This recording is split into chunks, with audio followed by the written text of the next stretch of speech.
In front of me is Samsung Galaxy A56 and today I would like to show you how you can set up Face Unlock.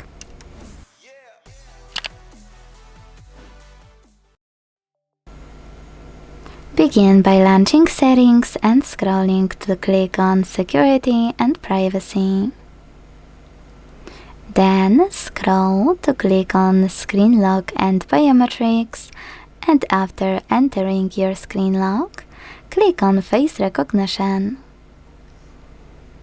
Then choose Continue. Select Register, keep your face in frame and follow all of the instructions from your screen, waiting for 100% mark.